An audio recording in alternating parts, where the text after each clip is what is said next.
Hello, everyone. Welcome back to Amara. This is a weekly news show. Well, typically, this is a weekly news show where we discuss some of the weird, strange, and just downright odd things that have happened in the art and history fields. However, this is going to be a very different episode. Instead, I am totally switching things up, and I'm going to be answering a frequently asked question that I get asked frequently. Can I get a job in the art history field, whatever that means, and how do I get one? So I guess I'm answering a few different questions in this episode, but I figured we would just switch it up a little bit this week, so let's just dive right in. So like I just teased, I didn't really tease, I just told you what we're doing. This is going to be a little bit different of an episode. I honestly, to be fully transparent too, I couldn't find any stories that were weird, strange, or just downright odd, I guess.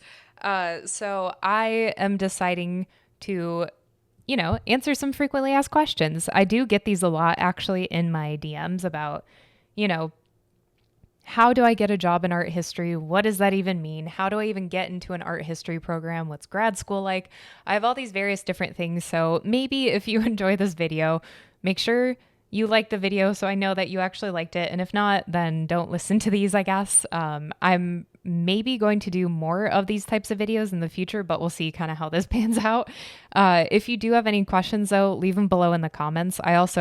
I do offer one-on-one coaching if you are in the art history field or you're about to go into it or you're not quite sure what you want to do.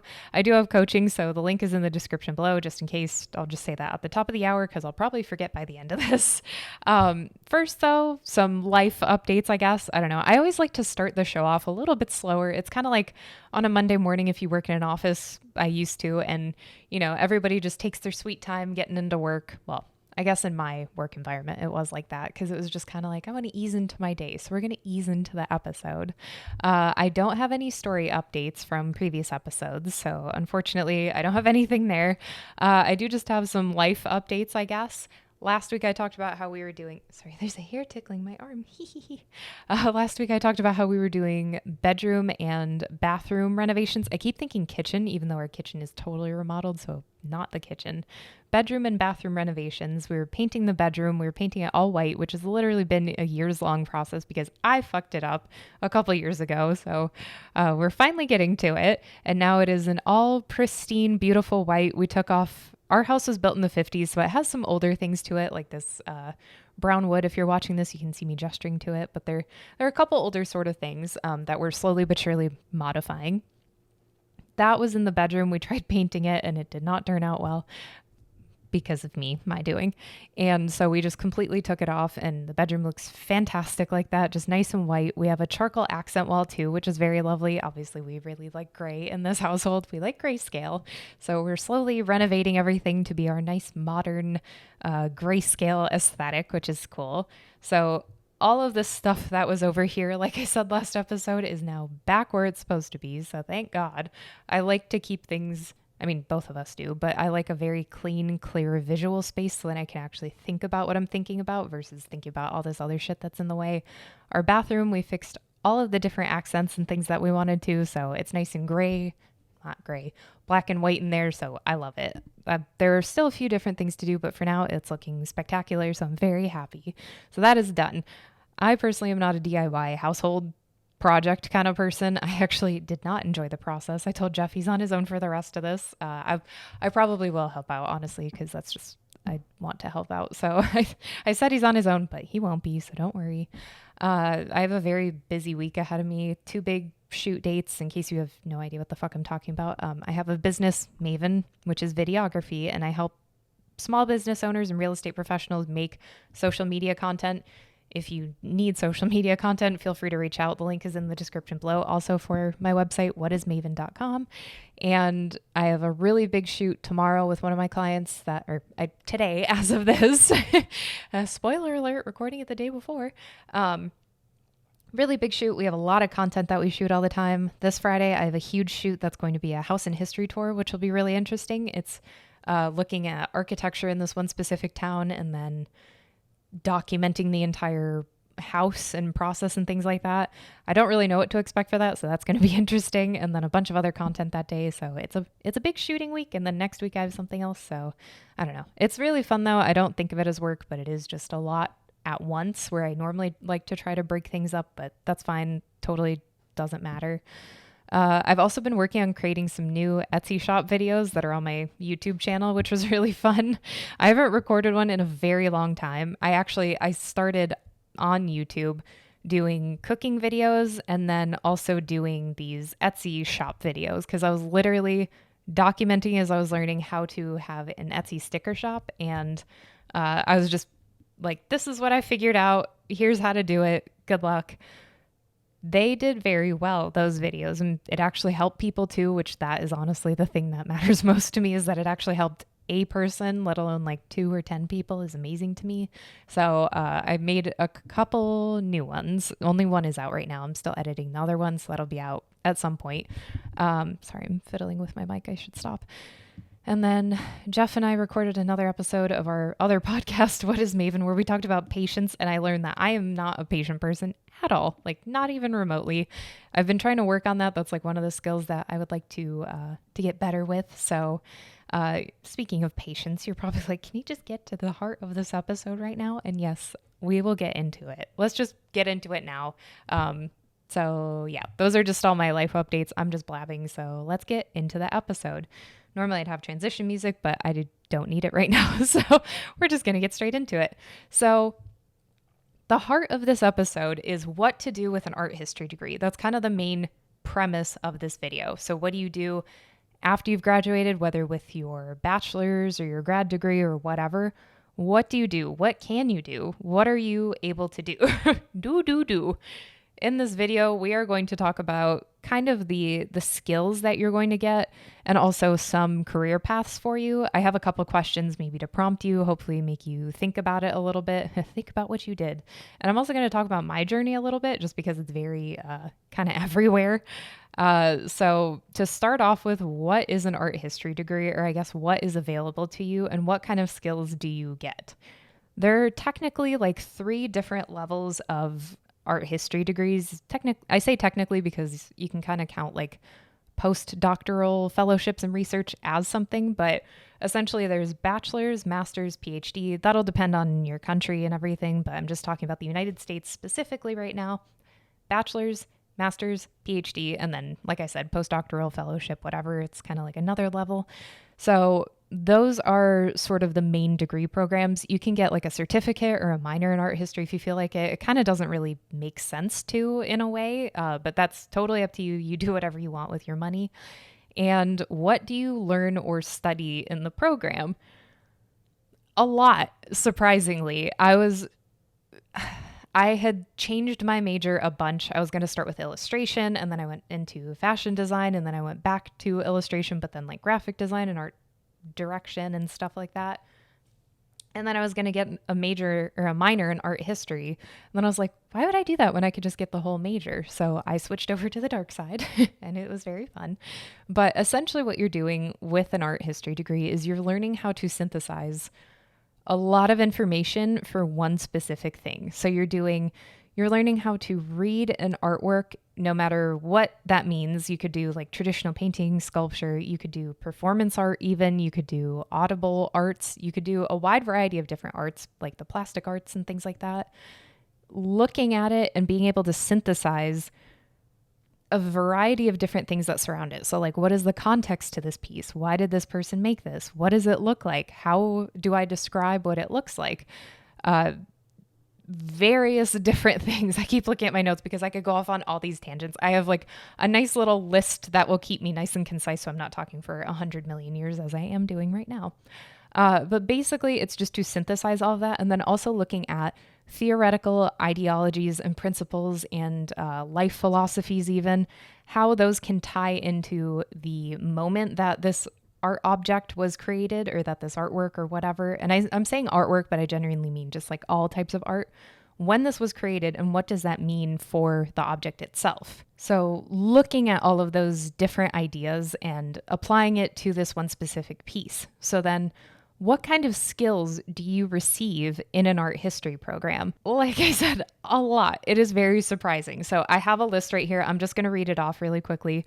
These were just a couple things that I was able to think of that I was able to garner and kind of noticed in some of my classmates and stuff. But problem solving, So you're able to figure out, you want to get to the why is kind of the main question in art historical study. And art history as a discipline, also, I just want to say, has widely changed from what it used to be, where you're just looking at the formal qualities of an artwork, to now, where you're tying in the formal, but then also the context, and then applying these theoretical principles and philosophies to the artwork to better understand what it means within its time and space in time and space.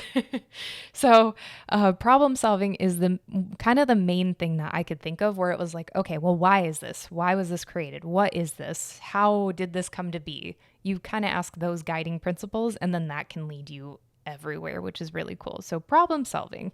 How to synthesize complex texts and ideas. So like I said, you do read theoretical principles and philosophies, and they are very heavy. They can be almost indecipherable. Sometimes even too in grad school, not typically, but I did choose to read the actual main text in the original language it was written in, just because I wanted to see if I could pick up on any nuances or stuff like that. Way too fucking complicated. I was in over my head, so I was just like, back to English, which that said, you also get foreign language skills, but I'll talk about that in a minute. But you need to be able to understand what these people are talking about. Now, they're going to talk I'm out of frame if you're watching this, way up here where you're like, I genuinely have no idea what the hell you're talking about. I felt so lost. And then I thought all my other classmates understood it. And then they were just like, I had no idea what we were talking about today. And I was like, oh, okay, good. It wasn't just me. Which also, make sure you're asking questions. You are paying money, or whether or not you're paying money for this, just ask questions, because otherwise, how are you going to learn? You might think you sound stupid. There's literally no stupid questions, so just ask away. So you are learning how to synthesize these complex ideas and how to also apply them to what you're looking at. So number 2, sorry, this is a long list. I'm going to just speed it up a little bit. You also get contextual analysis. So like I said, understanding the historicity of the object that you're looking at, or whatever you're looking at. So what does it mean for if this was created in the 1950s? Well, where? France. Okay, well, by who? Why? Did they create it for something? What influenced them? And so on and so forth. I mean, you could just go all over the place depending on what you want to talk about, but that is very helpful to know. So you learn how to do that kind of analysis. Writing and communication. These are also very central points to an art historical degree or program or whatever. You do a fuck ton of writing. You do so much writing, you might hate writing at the end of this. I realized that the more I was writing, the more I actually did enjoy it, because I was able to, it's kind of like when you exercise, like you get better at doing something the more you do it. So like, for example, I hated public speaking so much. I got better with it through my program, but I've actually gotten a lot better at it, I think, through this podcast, because I'm able to just talk and figure out my ideas and what I think and feel and blah, blah, blah. So in an art historical program, you get to do a lot of writing, research papers. Hold on. Okay, sorry. If I'm in a different spot right now, I need to switch out the batteries on my little recorder, because I was like, oh my God, it's going to die. Okay, anyway. So yes, lots of written and lots of writing and communication skills. Writing is essential for many different jobs. Being able to, provide your ideas and your input in a very cohesive, strong manner is very helpful, which also brings me to, like I said, public speaking, and then persuasive writing. That is also something that you will definitely learn in your craft, whether you're in a bachelor's class, whether you're in a master's, whether you're in a PhD, which your dissertation essentially is providing your viewpoints and supporting your evidence of why you think a certain way and why you think this is that way. So being able to do a very persuasive essay is hugely valuable. That can be valuable in a business setting, that can be valuable in a law setting, that can be valuable in a creative discipline. Whatever it is, persuasive writing is extremely important, and that is something that you do learn how to do in an art historical field or study or program.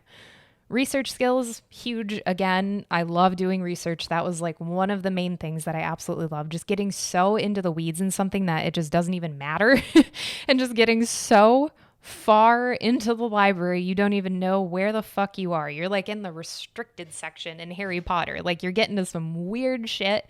And that is what is so fun, because it's like, okay, maybe only 5 people in the world right now know that this exists. I am one of those 5, and it is so cool. I don't know. It's just really neat. I love that. You also get critical thinking skills, like I've talked about this entire time. Objective reasoning. This was one that I may just not even be framing it in the right way, but you really learn the difference between subjectivity and objectivity. You already know this as an adult, I'm sure, or as a human, but subjectivity, just as like a really brief synopsis or refresher, subjectivity is your own thoughts, opinions, and feelings. Objectivity is when something, it is the truth. It is looking at things objectively. It is looking at this is what it is in just black and white, no emotion, no thoughts, no opinions tied to it. It's like, this is a laptop. I am Amara. Those are objective. I think I am a wonderful, great person. Very subjective, extremely subjective, because those are my own thoughts and opinions, not even remotely, but you know what I mean. That is the difference between the two.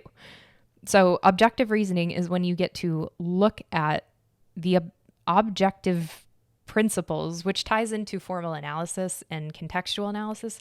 It is very difficult though, because a lot of art history and all of history is extremely subjective. So trying to sift through that and figure out, okay, well, what is the truth and what has actually happened? And that's why history is such a hot field right now, because of the way that things have been presented and written about are not accurate by many different people. So that is something that is really being explored right now in art history programs. Also, if you are in an art historical program, a lot of times people entered it because they were interested in art. Obviously, not all the time, but a lot of times it's because somebody was in a creative discipline and then they're like, oh, this is really interesting, which is exactly what happened to me, like I said at the top of the episode. Having that creative lean is really helpful when looking at ideas and arguments and things like that, because you will take a creative approach at examining things and looking at things. So that is hugely valuable, because somebody's going to look at it kind of from a more like analytical, quote unquote, perspective.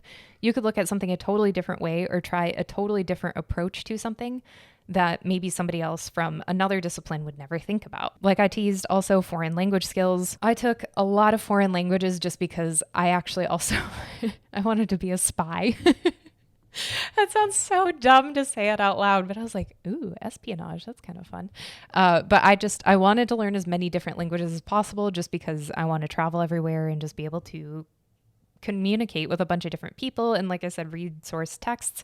I tried teaching myself ancient Assyrian and ancient Akkadian, which kind of worked, but really didn't. And that was the end of that. But like foreign language, I took, Spanish all throughout high school, obviously. I was born and raised in Arizona, so Spanish was just like everywhere. I took a year and a half of French, almost 2 years, I think, and then a year of Italian and a year of German. So like not crazy expert level of any of those languages, but I can definitely get around. I can read things well enough to comprehend it. So that was hugely valuable for my graduate program, where you had to translate an entire block of text. Now, my French was a little rusty, so I definitely needed a dictionary, but at least you have the comprehension of understanding, oh, okay, this is the passé and whatever. Just foreign language, super important. You get knowledge of other cultures, time periods, peoples, and how these all intermix. That is like one of my favorite things, is like, okay, at this time period, this is what was happening, and that's where the context comes in. It just provides you with a much more well-rounded understanding of people, places, cultures, time periods, various different things. You also learn to communicate your ideas to people. That is my kryptonite. I hate it. I hate trying to tell people how I think and feel, and I don't enjoy it. But that was something that I had to get out of my comfort shell, which not so much in my program. That helped me a little bit, but mostly actually this podcast, which is something I'm going to talk about in a little bit. And just to round this out, also for the skills that you'll learn in your art history program, psychology. You learn it's up to you, whatever you want to learn. Like at the end of the day, these are just some examples of what you can learn if you choose to accept it. Psychology. You can learn human psychology and why people do certain things, why people don't do certain things, why things are the way they are. It is very fascinating, which also ties into sociology. So you get a myriad of different degrees at one time. And it is really interesting to kind of explore. Sorry, my chair is very squeaky. It's interesting to kind of explore all these different things. Like I said, those are just a very brief list of different skills that you can acquire in your art historical program. So after you finish your program, then what kind of jobs can you get? I feel like I was just like Jerry Seinfeld. What's the deal with art history? So I have a lot of thoughts on the job market. And if you've listened to the podcast before, you know that I'm very passionate about giving museum workers proper wages and proper respect and blah, blah, blah. And just any institutional worker, it is very competitive, it is very difficult, and it is extremely not good pay, just to be fully transparent. It's not terrible. It depends obviously on your location. So where you're living within your country, if you're near a major city, if you're further away in a smaller city. In a smaller city, you for sure will be making nothing. Absolutely nothing. You will make good money maybe in relation to all the other people you work around, but you will be making very low money. If you live in a larger city, you should be making more money, but again, not guaranteed. You are going to make not as much money. It's just how the field works. So just be prepared for that. If you go the traditional route, I'm going to talk about some non-traditional job options also. So don't feel discouraged. I promise I'm trying to do this to help you. So something you should ask yourself when thinking about a career is, what do you love about art history? What do you love about your program? Out of all those skills I just listed, what is it that you really love? And maybe there are skills that there are skills that I didn't list. Maybe there's something within there too that you really loved. What is it? If you like kind of the more historical research side, do you like kind of more of the historical research side? Do you like more of kind of like the analytical, technical, theoretical side? Do you like even just the art of it? Like you just like being around art and you like the creativity. You could like all of them. Like that's totally fine, obviously, because that is like art history. That's all of it together. But if you kind of lean toward one of those a little bit more, that can help inform what you do for a future career or careers or whatever you want to do. And you can Google traditional art historical career paths if you like. I'm not going to spend too much time on that just because it's literally just a Google away. Obviously, some of the traditional ones are like working in a museum. Oh my God, shocking. So you could be a curator, you could be a preparator, who's somebody who prepares to put art objects up on display. You could be a docent who gives tours and various different things, which those are typically like volunteer opportunities. So you might not get paid or you might not get paid well. You could work, obviously, like I said, a curator, extremely competitive. Don't even hold your breath for that. That is like, there are 3 jobs in this country for that and it is very competitive. So just FYI, it's also very stressful. You could be a research associate. Like there are a lot of different museum jobs that you can do. So just look at your local museum or wherever you want to work and you can find the jobs. You could also work in an art gallery if that's kind of more what you're into. You could do art consultant. You could be a professor. You could work at a university if you'd like to. I worked in a few and I have a lot of thoughts and opinions. You could be a conservationist, a consultant, an appraiser, an art librarian, an art writer, a critic. Like there are just a lot in kind of the more traditional sort of scope. You also don't need to work at an institution. You could start your own consulting business. You could start your own gallery if you want to. Granted, there is a lot to think about. You have to have a business mind if you're going to do that. You might think you're not business minded. It's just because you haven't read enough. I promise I am not a business minded person, but I have learned a lot in the past few years starting my own business. Granted, I've had a ton of help from my boyfriend who's been completely invaluable, valuable. I never know how to use that one, but he has provided so much help in doing this, but also you can now you have the world at your fingertips. So you can learn anything you want, which is amazing. So you can do your own consulting business, start your own gallery. You could do freelance work, freelance writing. You could have your own podcast like me. You could even teach what you are learning on YouTube, TikTok, Instagram, Threads. I don't understand Threads right now, but that is my own opinion. But you can do literally anything you put your mind to. You could be a travel agent, which is something you might not have thought about just because, you'll have more familiarity maybe with foreign languages or various different cultures, peoples, things to do, places to go. You could be an editor, medical copywriting, even freelance journalist, international relations, social media, photography, videography, because you will have that. You'll have those skills of looking at something and figuring out, okay, this composition doesn't look balanced. This doesn't look right. These colors need to be done in a different way. You can do that. You could even do set design now that I'm thinking about it. Oh my God, you can literally do anything. Like I said, there have been law professionals who have started in art history who have then gone into law because they were like, I really like having that proving my point to people and finding out that why and telling people why my answer is the correct one. Oh, I also had thumbnail designer on my list just because that genuinely is something like you are making an artwork. Again, you have to figure out what it is about art history that you really enjoy. Is it the creative aspect, the research aspect, the analytical, theoretical part, or the historical part? Any and all of those, if they apply to you, then you can basically do anything. So very briefly, just to tell you what I did and kind of what my career path was.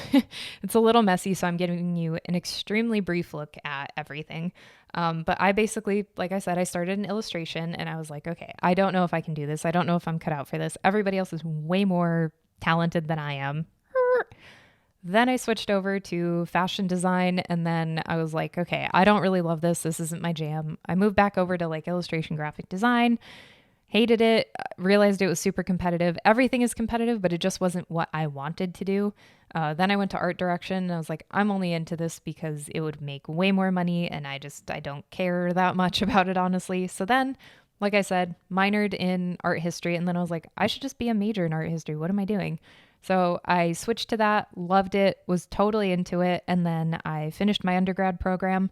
While I was doing my undergrad program, I was also, which this will be in the next part where I tell you what to do next, which I recommend.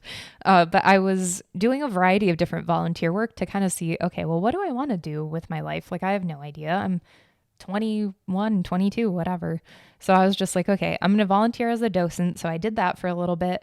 Then I was also, at the same time, I was working part-time and going to school full-time in addition to volunteering, and also then doing an internship at a museum in downtown Chicago for rare books. I was very busy. I was very tired all the time, but I really enjoyed everything. And on top of that, I was commuting very far. So it was a lot of different, it was a lot.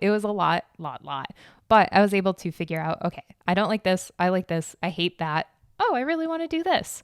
So like I said, then I got a part-time job at my undergrad as I was going through school, which was really nice. I was able to work in archives and special collections. Absolutely loved it. I really realized that I like the historical research component of art history. I like being able to, like I nerded out earlier, I like being able to figure out things that maybe people haven't found in a really, found? Why did I say it like that? Things that haven't been found in a very long time. So I really enjoyed that. Then I graduated and I went to grad school for art history. So I got my master's in art history. During that, I was also still working in archives, and I absolutely loved it. I interned also at the Art Institute of Chicago in their archives. So I was just going full archival. And then my internship ended, and then I was still working at UIC, or at my grad school the entire time. And then I got offered a full-time job. So then I was like, yeah, sure. In archives, like in the same department and everything. I literally just stayed in the same office and then was like, oh, cool. Now I'm full-time. And I absolutely loved it. But again, working a full-time job wasn't necessarily for me because I have more of the creative lean also. So during the pandemic, we were working from home, and then I was making TikToks for art historical things. They took off very well. I panicked because I was like, oh my God, I don't want people knowing who I am. So that was a huge mistake on my part.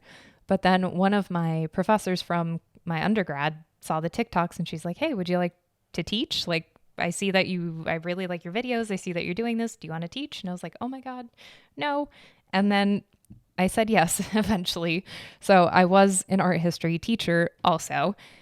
Then I didn't necessarily enjoy some components of that also. I like being able to do my own thing at the end of the day and have the opportunity to not have to be somewhere at a specific time, unless obviously a client appointment. So I like just having the free range, I guess I would call it. I'm a free range chicken.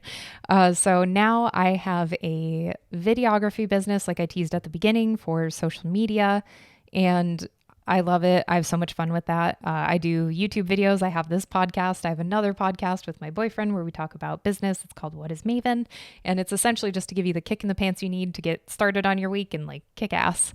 I also have an Etsy shop where I make art historical related stickers and art like archivist stickers and a bunch of other stickers, but that's just something fun that I do. I do copy editing, a lot of different things. Oh, and then I do coaching for people in art historical fields.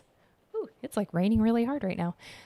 So that is just kind of my pathway, again, super brief version of it. A lot of self-doubt, self-hatred, not knowing, a lot of fear also in there too, just because it's like, okay, I'm getting a degree in art history. I'm not a Nepo baby. I don't have parents who are very wealthy. I don't have anybody to fall back on. So that was very scary for me. So that's why I was working part-time and doing internships and volunteering and going to school and doing all these different things and getting very tired. So anyway, that is just something to think about. So what should you do?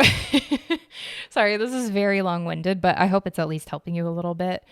I have a lot of different things that I would recommend. Like I said, if you want to do one-on-one coaching and you need to talk to somebody, please reach out to me, linked in the description below, and we can chat, like whatever you need. Also, if you just have a quick question, leave it in the comments below and I can help you out. But I recommend doing internships and volunteering. Yes, you will be doing unpaid labor. However, it's normally for a short amount of time. If it's not, don't do it. Do whatever works for your schedule. If you can make it work, you should do that. Why? Because you have more flexibility. If you're doing something unpaid, a lot of times it's much easier to be able to quit, leave, do whatever, than it is when you are working for money. Because then you're in the system. You're in the system, man. But try a bunch of different things. Try something. I tried docenting. I fucking hated it because it was public speaking. It was talking to people and telling them about things. And then they ask you questions. And then you get off your pathway, like on your script, and then just try different things. If I didn't do my rare books internship, I wouldn't have become an archivist, plain and simple. It's all of those different things and using the skills that you learn within those opportunities and applying them to your future opportunities that are what make you you, and that's what makes you successful. So say yes to things. If it seems even remotely interesting to you, go for it, apply for it. Again, you don't have to do a traditional job, traditional internship, whatever. You don't have to do that. You could do something totally different. Like just use whatever skills and things that you have learned, whatever you have in your little toolkit, use it for your advantage. So like I said, internships, volunteering, working in the field that you want to work in a museum, even if it's just like in the cafeteria or something. Like, I'm not saying that as like diminutive, but just like whatever it is that you want to do, work within the institution, work within the field, whatever. And then you can get a little closer and kind of see how things work a little bit closer versus being totally on the outside. Because if you've never worked in a museum, whether as the janitor, as the lunch lady, as an assistant curator, you have no idea what it is. Front desk, whatever, do whatever. So those are some things that I recommend. Also, if you are planning to do art history for your undergrad, you will more than likely go to grad school for art history. Again, you may not, totally up to you. If you do though, make sure you are taking foreign language classes in your undergrad or off to the side, like privately or whatever. Make sure you're taking a foreign language that relates to your area of study, whatever kind of art history you're passionate about. You will have to take a test in that language. Just FYI, at least know the basics of the language, and then you can scoot by with a dictionary. Just know that. Also, make sure that you're networking at school. That is something I am terrible at. I am so not good with networking. It's not even funny.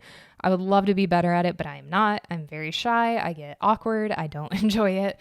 And that is something that I wish I did in my undergrad and grad school a lot better. But again, I was focusing on all these different other things to build my career. And I wish I had focused on networking also, because that is huge and hugely valuable. So focus on that also if you can. Finally, share your work and findings on social media. If you like writing research papers in private, I know that sounds nuts, but that is something that I really liked doing. Or if you like reading and you read and learn all these new different things, share it on social media. Make a quick little video. It doesn't have to look amazing. It could be a short, shitty looking video, but as long as you're sharing your passion and what you like, people will find it and people will find you, and you will have so many more opportunities. Like I said, I was making TikToks just for fun because I was just like, fuck it, why not? We're all going to die in this pandemic. And I was terrified and I needed to take my mind off of stuff. I was just making these TikToks, ended up into a teaching thing where I made extra money that I wouldn't have made. And I had all this other opportunity and skills that I learned that I wouldn't have done. So sharing that on social media, it is free. Technically, there are some things. So even if people, don't be afraid of sharing things on social media also. If people disagree with you, which there will be people, they will let you know 100%, fuck them.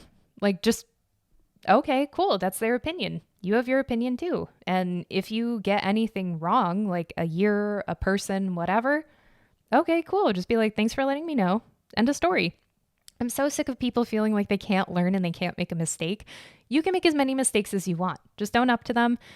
If you make a mistake, what you do after that shows way more who you are than making the mistake. If you're just like, oh, okay, cool, then thanks for letting me know. Cool, that's awesome. Like that shows that you are a real human being. If you get defensive and shitty and hostile, you're a piece of shit. So I hate seeing that where people feel like they can't be wrong and people get attacked for being wrong. Totally fine. Like everybody's wrong at some point. Don't be mean to each other. So those are just some of my tips for what you should do moving forward. At the end of the day, too, don't get hung up on your major. It is just one small part of your life. Yes, you're spending a shit ton of money. At the end of the day, most people I know who I went to school with are doing nothing even remotely related to their major. You might as well do something that you are really loving. If you don't absolutely love art history, don't do it. Plain and simple. Do something else. You don't have to do art history, or if your parents are making you do that, that is very weird, and I would have a lot of questions. But just don't get too hung up on your major. Again, probably won't be doing anything even remotely close to your major, or you'll be taking those skills and things like we talked about way at the beginning. You'll be taking those skills and applying them to something totally different. So do not be worried about that. Just stay curious, stay creative, and you'll be fine. I promise. So I think with that, and like I said too, if you have any questions and you need help in the coaching field or whatever, that is linked in the description below and I can totally help you out. It can be really scary. I wish I had had like a nice little cohort of people. The people in my programs are very nice, but I didn't work on the networking and everything because I was really busy with everything else. So if you need somebody to talk to and you don't feel like you can talk to anybody else, like reach out, description below, or just the link is in the description below for one-on-one coaching, or leave a comment or something, or reach out to me on some other social media platform and I will be there to help you. So with that will do it for this episode. Sorry it wasn't our normally scheduled programming, but hopefully if you are struggling with going to school for art history, you're freaking out about what to do, maybe you're graduating next year and you're like, oh my God, it's happening. Hopefully this was able to help you at least a little bit. Again, please reach out. I'm here to help. I was so scared to graduate. I could not even tell you how scared I was. So just use that fear, use it to your advantage, and just keep learning, keep being curious, and just keep being awesome. So just kick ass and take names, and that'll do it for this episode. So I'm Amara Andrew. Never stop creating.